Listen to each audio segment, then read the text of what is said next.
En Radio Intereconomía, Pulso Geopolítico. Presenta Rafa Jiménez. El periodo de hegemonía prácticamente monopolar que siguió a la caída del muro de Berlín utilizó las herramientas de la OMC, las rondas de comercio, para configurar un mundo globalizado que nos daba la sensación de que iba a ser para siempre. Sin embargo, ahora lo que parece es que estamos en un punto de inflexión, en un momento en el que se reconfigura el orden mundial y vemos cómo todo cambia muy rápido a nuestro alrededor. De ello vamos a charlar con Rafael Calduch Cervera, que es profesor de Relaciones Internacionales de la Universidad Camilo José Cela. Rafael, bienvenido, buenas tardes. Hola, buenas tardes, ¿qué tal? Rafael, ¿estamos ante el final de la globalización como la conocimos o ante una transformación profunda que va a dar lugar a una globalización fragmentada, más geopolitizada?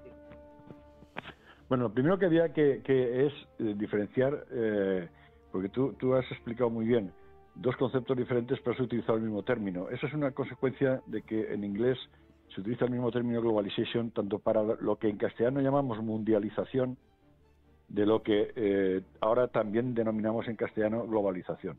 Uh-huh. A ver, te lo digo porque eso da la respuesta a la pregunta que estás haciendo. La mundialización es un proceso que se inicia sobre todo con el descubrimiento y conquista de los siglos XV en adelante, y por tanto es un proceso en el que las distintas regiones del mundo de forma progresiva se van interconectando. Es un proceso que dura varios siglos y que se hace por transferencia. ¿Por transferencia de quién? De unas potencias colonizadoras que van descubriendo y conquistando territorios y regiones en el continente americano, en Asia, en el continente africano, etcétera, progresivamente. Por tanto, cuando hablamos de mundialización hablamos de un proceso histórico de convertir lo local en mundial. Cuando hablamos de globalización ahora en castellano, estamos hablando de un proceso de retos y fenómenos universales de origen. Por tanto, que nacen desde el principio con un alcance mundial, universal. Por ejemplo, Internet, que originariamente era una red que se creó en Estados Unidos en los años 60, solo para cuestiones de seguridad, etcétera.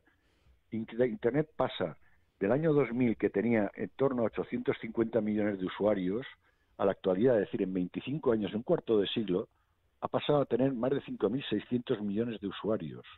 Eso significa que en menos de un cuarto de siglo se ha convertido en una forma de interconectividad mundial. Eso no había pasado nunca en la historia de la humanidad. Por tanto, la gestión de Internet de hoy ya no es de unos países y de otros, es universal. ¿Me explico, no? Sí, perfectamente. Es otro planteamiento. Cuando tú, un fenómeno que es de origen universal, lo intentas gestionar de manera mundial, surge un disparate. Ejemplo, en 1948 se declara que los derechos humanos son universales, los tiene cualquier ser humano en todo el mundo. Por tanto, se dice los derechos humanos tienen que reconocerse de manera universal. Pero en cambio la gestión de la protección de los derechos humanos se hace país por país y región por región. El resultado, que efectivamente tenemos desigualdades en la protección de los derechos humanos extremas entre países que todavía ni tan siquiera reconocen la igualdad de género, con otros países mucho más avanzados, donde estamos no solamente ya reconociendo la igualdad de género, intentando lograr que la sociedad practique ese reconocimiento, ¿no? Fíjate, Rafael, pero... ¿Ves la diferencia? Sí, Por perfectamente, tanto, pero... La respuesta es clara. Estamos pasando de una realidad mundial a una realidad universal. Fíjate, me encanta... De unos problemas que se podía gestionar regionalmente a unos problemas que se tienen que gestionar universalmente.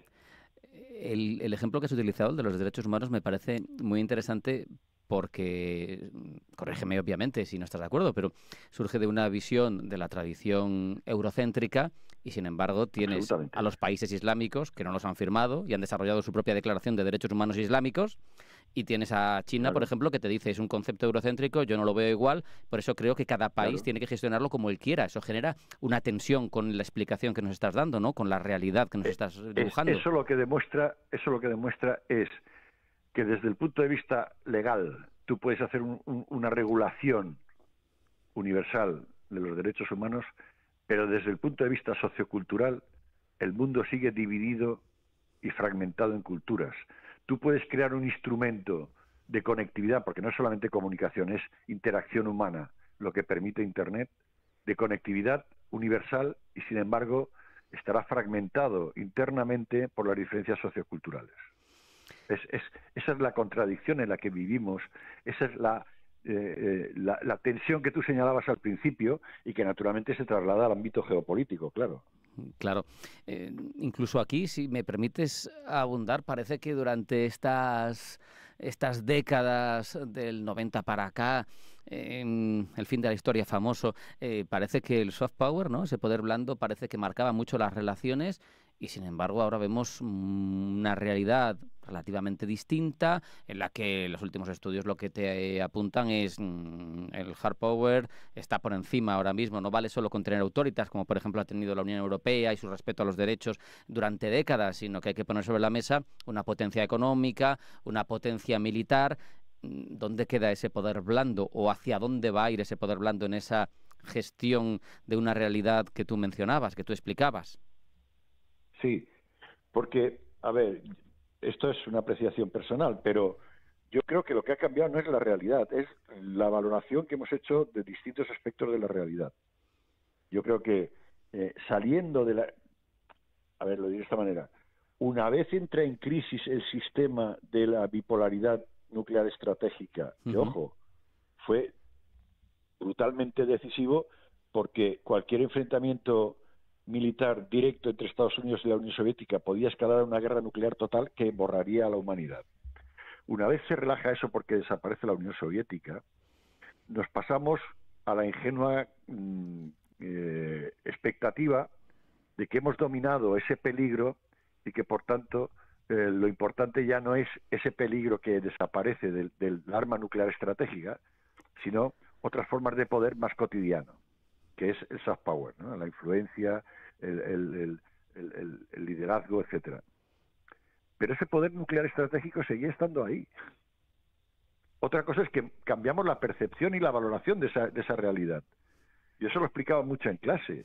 Estamos discutiendo sobre cómo va a ser el clima dentro de 75 años y las armas nucleares estratégicas que tienen almacenadas Estados Unidos y Rusia, en sustitución de la Unión Soviética, nos podrían borrar, que son casi 8.000 cabezas nucleares capaces de destruir entre 1 y 10 veces Hiroshima o Nagasaki cada una de ellas. Sobre eso no discutimos ya no debatimos el tema, pero la realidad sigue estando ahí. ¿Cuándo nos dimos cuenta de esa realidad? Cuando se produjo la invasión de Ucrania por Rusia y cuando Rusia, ante el peligro de que la OTAN pudiese intervenir, amenazaba con escalar al arma nuclear. ¿Entiendes el problema? Totalmente. No es que la realidad cambiase, es que cambiamos nuestra valoración de la realidad. De hecho, ahí cambió la doctrina Putin, la doctrina de las armas estratégicas a las armas tácticas, y dijo, yo las puedo utilizar. Cambió un poco mi doctrina, digo que la destrucción mutua asegurada ya no nos disuade, como nos disuadía en otra época, y la puedo poner sobre el campo de batalla. Y como sigo teniendo los arsenales, y todo el mundo sabe que los sigo teniendo, claro, aunque hasta ahora no hubiese amenazado con ellos, simplemente lo pongo encima de la mesa. ¿Y el resultado cuál fue? Que efectivamente dimos todo el apoyo de material, logístico, de telecomunicaciones, de satélite, etcétera, a Ucrania, pero no pusimos botas sobre el terreno.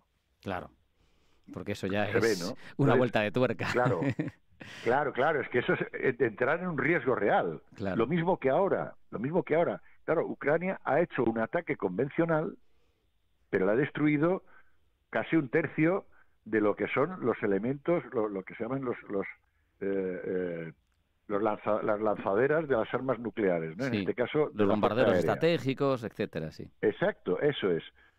Claro, si tú haces un ataque convencional, la respuesta no puede ser nuclear, porque hay una desproporción.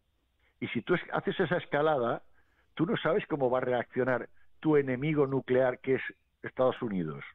¿Cómo va a percibir esa escalada que tú haces de lo convencional al nuclear? Por lo tanto, la única represalia que puede hacer, que es la que está haciendo Rusia, es ataques de misiles, pero convencionales, con armas convencionales, con cabezas convencionales. Lo mismo que el poder económico. El poder económico nunca desapareció, siempre estuvo ahí. ¿Qué es lo que no siempre estuvo ahí como potencia económica y tecnológica? Porque lo económico y lo tecnológico van de la mano. China no era una potencia económica y tecnológica en los años 60 y 70 u 80. Total. Te iba a Hoy en preguntar... día es una potencia capaz de enfrentarse abiertamente en lo económico y tecnológico a Estados Unidos, como lo acaba de hacer con los aranceles, con la amenaza de aranceles. Por ahí quería preguntarte, a ver si te animas a... sabemos que había bipolaridad en la Guerra Fría, cae la Unión Soviética y una suerte de monopolaridad durante varias décadas. Rusia sigue teniendo la capacidad que tú explicas de la destrucción, pero como potencia económica, demográfica, le falta...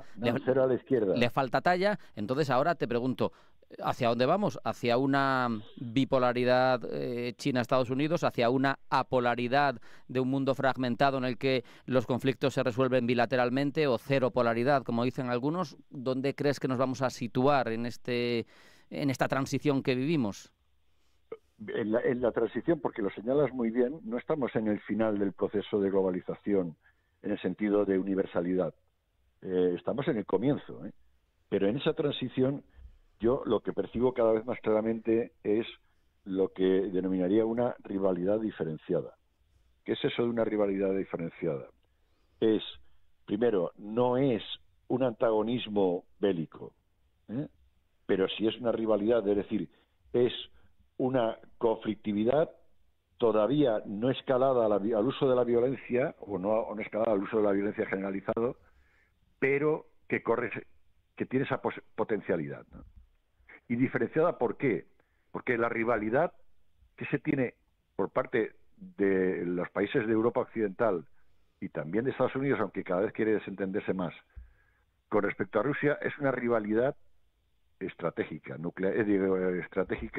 militar. La rivalidad que tiene la Unión Europea, Estados Unidos con China, o al revés, China con Estados Unidos y la Unión Europea, es una rivalidad económica y tecnológica. No es una rivalidad militar, o al menos no lo es todavía. Claro. Por tanto, ¿por qué? Porque China hoy por hoy no juega a ser una potencia militar mundial como pretende Rusia. Juega a ser una potencia militar regional. Juega a que Estados Unidos no domine el área Indo-Pacífica. ¿Por qué? Porque esa área la considera su área de expansión económica natural. Y por tanto trata de protegerla de la hegemonía, de la militarización que puede hacer la hegemonía norteamericana, que como sabes tiene aliados con Australia y Nueva Zelanda, tiene bases en Japón, tenemos AUKUS, tenemos Quad, tenemos muchos instrumentos allí, efectivamente. Entonces, lo que quiere es que la hegemonía militar de Estados Unidos en la región Indo-Pacífica, neutralizarla para poder ejercer su liderazgo exclusivo económico-tecnológico en esa zona y utilizarlo como palanca para proyectarse en el mundo occidental, en donde sabe que tiene una rivalidad muy seria. O sea, aquí hablamos, por ejemplo, de los chips, y los chips ordinarios los fabrican en Taiwán, pero los chips de superconductores más avanzados se diseñan y se fabrican exclusivamente en Estados Unidos, ¿no? Por poner ejemplos. Sí, un análisis... Estamos en una rivalidad diferenciada. Con esa reflexión nos vamos a quedar, Rafael. No hay tiempo para más. Rivalidad diferenciada. Me ha encantado hablar contigo de este panorama apasionante que vivimos. Rafael Calduch, profesor de Relaciones Internacionales de la Universidad Camilo José Cela. Muchas gracias. Un abrazo. Un Hasta la próxima. Estar con vosotros y vuestros oyentes. Hasta que ha llegado Pulso Geopolítico. No hay tiempo para más. Pasen buena tarde, sean felices y mañana más.